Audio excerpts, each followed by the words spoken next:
You will hear two people discussing an extramural course. Fill in the information you hear on the application form below. First, you have some time to look at questions 1 to 6.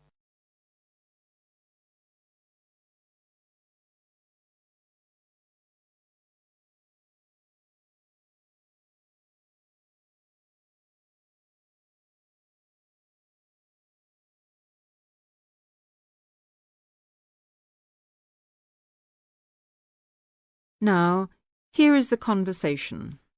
Hi, Jenny. What are you doing down here? Oh, hello, Steve.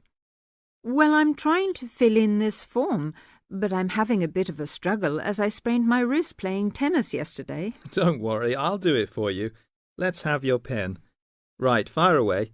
Let's see. I want to do the drama and theatre studies. I'd like to get the certificate. The course number is 60201. No, sorry, 202. It seems to be on Thursday at 7:30. Yes, well, we don't have to put all that down.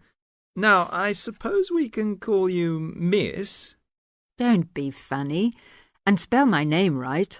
Well, if you'll have a name like Jenny McPherson, let's see, it's M-A-C. No, big M, small c, no A. Right, M-C-P-H-E-R-S-O-N. Yes, okay. And don't forget it's a capital P, McPherson. Now, what's your address? Well, I've just moved, so it's 6 Westway Avenue, Longford. Hang on, don't go so fast. 6 Westway Avenue where? Longford. What's next? Your phone number, daytime and evening. Well, I've only got one, as we can't have calls at school in the daytime, so put down the evening one. 605-4829. 4829, OK. And you're a teacher. How old are you? 29? Wish I were. No, 32. Before you hear the rest of the conversation, you have some time to look at questions 7 to 10.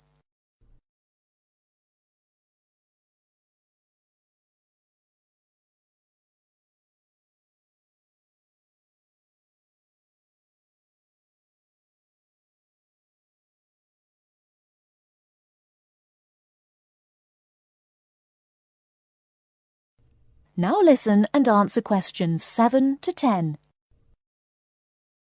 Do they want my date of birth?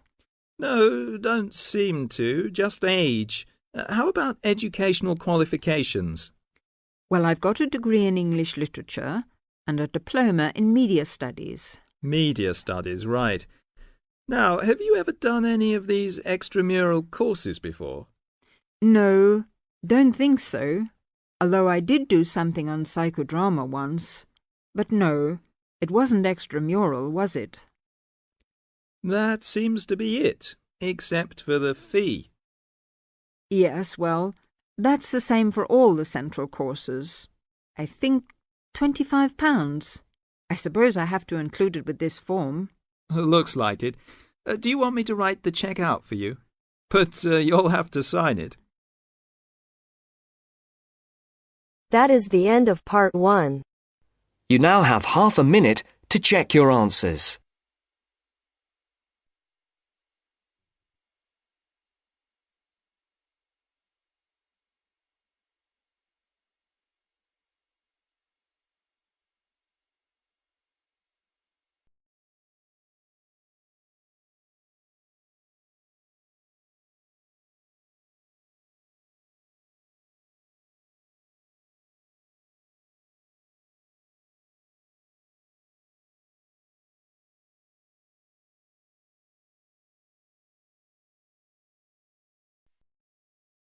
Now turns to part 2.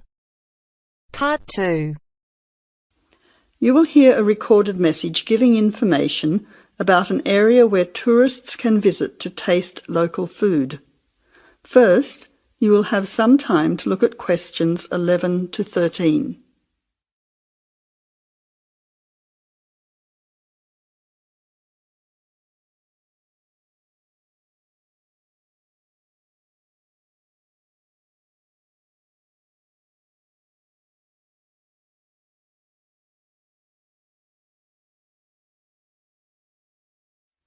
Now listen carefully to the first part of the message and answer questions 11 to 13.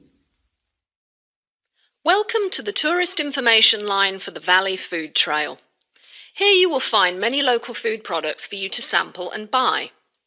It is possible for you to spend as much or as little time as you want, but I suggest that you allow a full day for touring this area. Of course, there are many half-day tours available for those of you short on time. Now, it's quite a large area and stretches from Brookville to Ford Hill. For those of you unfamiliar with the area, that means that it is 10 kilometres to 35 kilometres from the city centre, or by car 15 minutes to the closest point, continuing to 55 minutes at its furthest point from the CBD. Of course, apart from food, there are many other places of interest in this area, including cafes and restaurants and galleries and studios. But I wouldn't recommend you go here to see parks and gardens. The other information lines will give you specific information related to these particular attractions. Before the final part of the message, you now have 20 seconds to look at questions 14 to 20.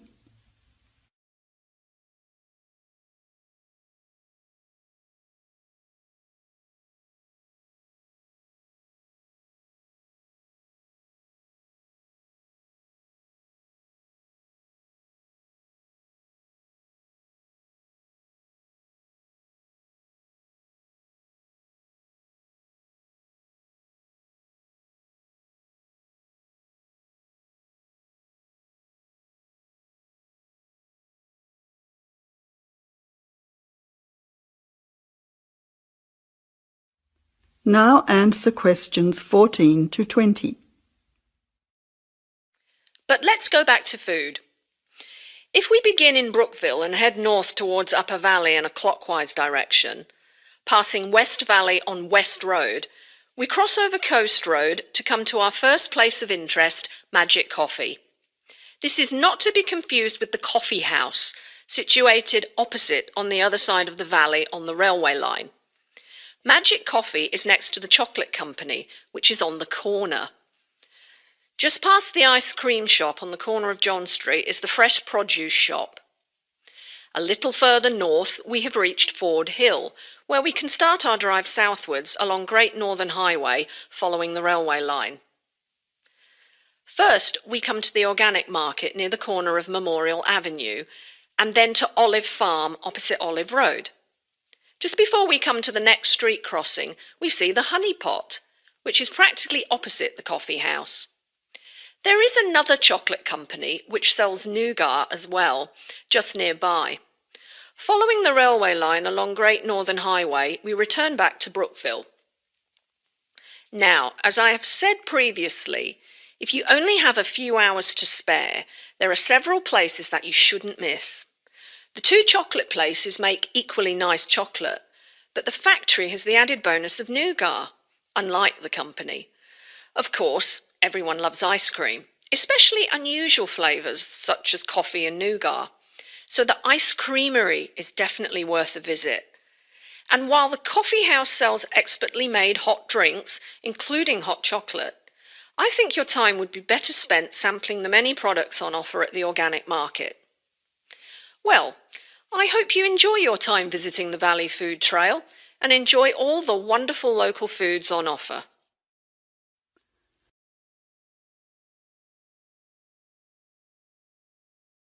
That is the end of part 2. You now have half a minute to check your answers.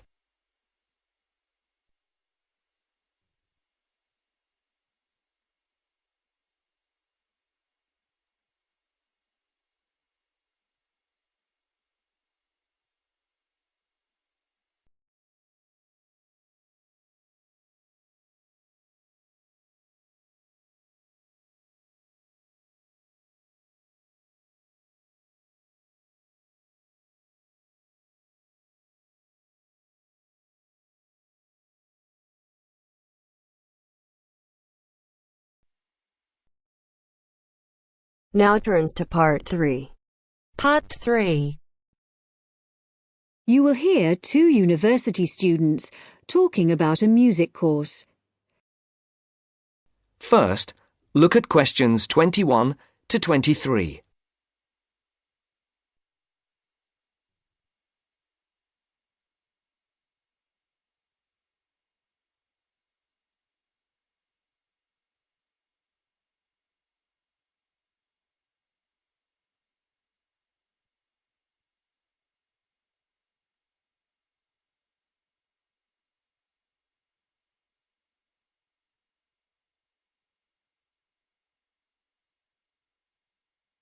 As you listen, answer the questions.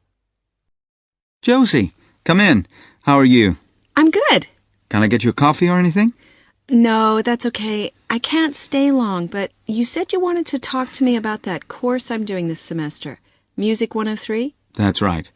Actually, I was a bit confused because I thought you were majoring in maths. That's right, I am. I'm doing 4 maths modules this year, but it's an optional course. You just choose it if you're interested, and you can do it whatever department you're in. Why? Are you thinking about doing it? Well, I'm not sure. What are the requirements? What? The course requirements. I mean, what do I need to know about music to be accepted on it? I do listen to a lot of music, everything from hip-hop and rap to classical. And I can sing, sort of. Well, for a start, one special thing about this course is that it's distance learning. You don't actually have to be at the university to do it, and you don't have lectures. So you've got to be able to work on your own without someone telling you what to do all the time. Oh? Oh. No, that should be okay, I reckon. I'm more worried about the actual musical stuff. Like, I don't know how to read music. That doesn't matter. They don't assume that. You'll learn as you go along. How's your maths? Not too bad. Right. Some of it's quite mathematical, so you really need to be strong there. But you play the violin, don't you? I don't play anything. You don't need to. What about computer skills? You're okay there? Yes, reasonably. Does that matter? Yes, I'd say they're essential. Like I said, it's all distance learning, so it's computer-based. Before the conversation continues, look at questions 24 to 30.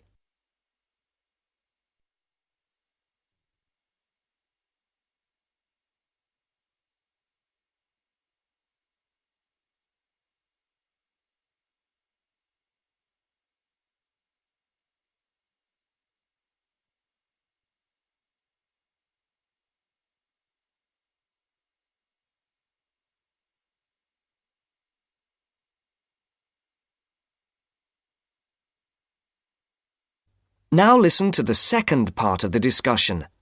What about lectures? You don't attend any. It's all online. So lots of the students aren't here in Canada at all. They're studying from home all over the world. We've got someone from my group in Jamaica and a couple from Taiwan. Oh, and some from Hong Kong as well. So, how does it work? Oh, well, there's a multimedia course website on the internet where you can listen. You can listen and watch at the same time. And of course, you can do it at your own pace. So if you don't understand something, you just go back. Or if you want some more examples of the music, there are links there to things that you can listen to. There's quite a lot of theory, but it's all done through musical examples, so it's practical at the same time. Like in the last module I did, we looked at a bit of the music from the movie Star Wars. The Darth Vader theme, you know. Dum, dum, dum, dum, dum, dum. Yeah. Oh, yeah. Then we looked at a theme from Wagner's Tristan and Isolde. Do you know it? Written in the 1850s. And we could see there were all sorts of parallels between them. And that's a feature of the course. We often look at modern Hollywood themes to illustrate concepts in classical music. It sounds really interesting. Do you have a course book? No, we don't use one. We're given a software program called Notability Lite, and what it does is it presents what we write, the music we write, really clearly. And it also allows us to play back any piece of music on our computer at home. But that's not all. We can write our own music, quite complex stuff for various instruments, and the program plays it back to us. Plays the actual music? Yes, so it means that your computer is actually your own musical instrument. And we can even submit our finished pieces to our tutor by email. So you do need your own computer, obviously. Yes, with at least 64 megabytes of RAM. That's okay. I've got 128. Oh, and a CD-ROM and a sound card, of course. No problem. So, how long is the course? It's 6 months. There are 2 a year, so you could actually enroll for the next one if you wanted. It starts in January. I started last September and I finish in February. And how many credits is it? 3. In order to pass, you've got to do 6 assignments. I'm just doing my 4th one now, and take a final examination. Oh, anyway, why don't you call round sometime and I'll show you the sort of things we do. You can even listen to some of my music. That would be great. Well, thanks, Josie. Now, are you sure you don't have time for that coffee? That is the end of part 3. You now have half a minute to check your answers.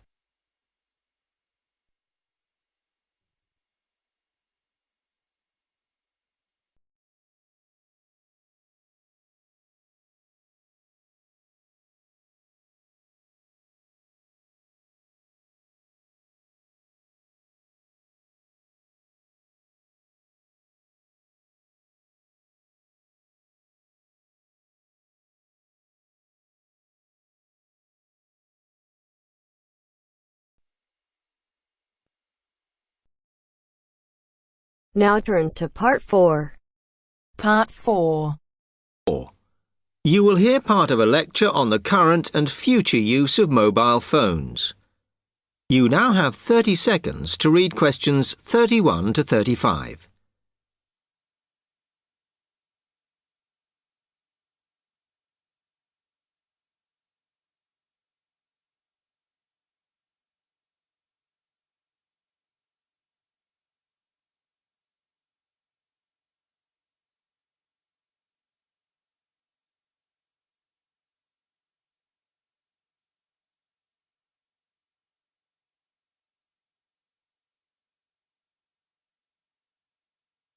Okay, now today we're looking at changes in communication, and specifically changes that have just happened or are likely to happen in the next few years. Key to this is the mobile phone, which is increasingly being seen as an all-purpose system rather than just a phone. If you only use your phone for texting and making calls now, you will be amazed at how you'll be using it in the future. The technology has been developed for a range of other uses. For example, phones could be used so that if you are meeting someone and they get lost, you could send them a map of your location to help them. This will save all those complicated explanations over the phone and our poor friends or colleagues trying to drive and find out where they are at the same time. And if you get bored waiting, or if you're traveling, for example, you will soon be able to see TV news on your phone as it is actually being broadcast. This means that you won't have to miss any of your favorites if you were away for a few days. Most people have got used to texting now, and young people send pictures to each other. But what is exciting is the possibility of putting music with them before you send them. And it's not all frivolous. Phones are going to become even more critical in business and education.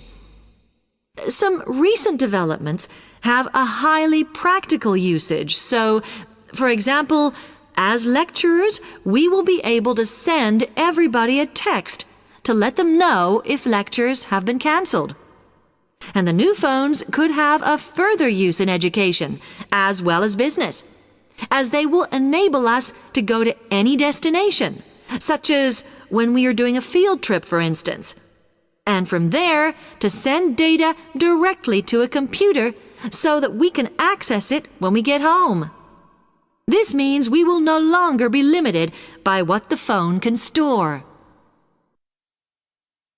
You now have 30 seconds to read questions 36 to 40.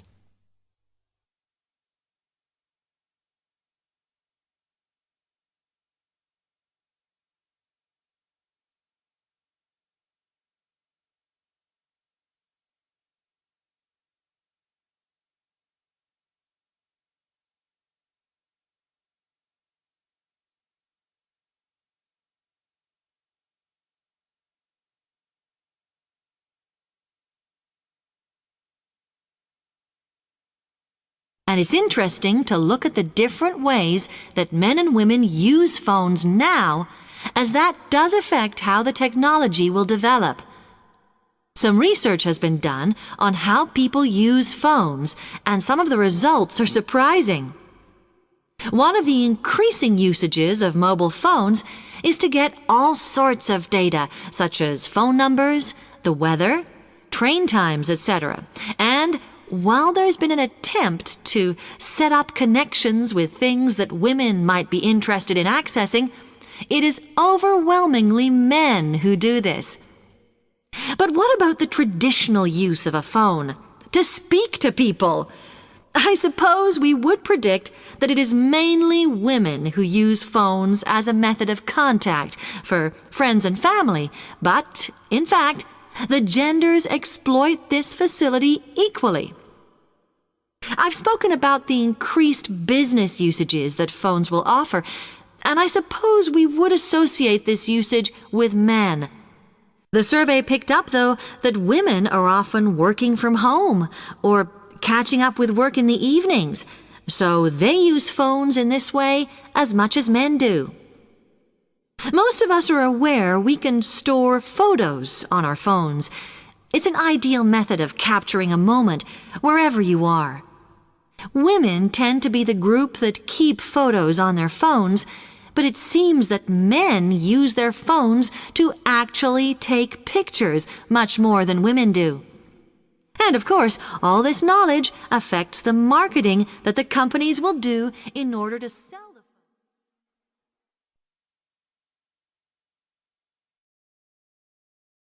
That is the end of part 4.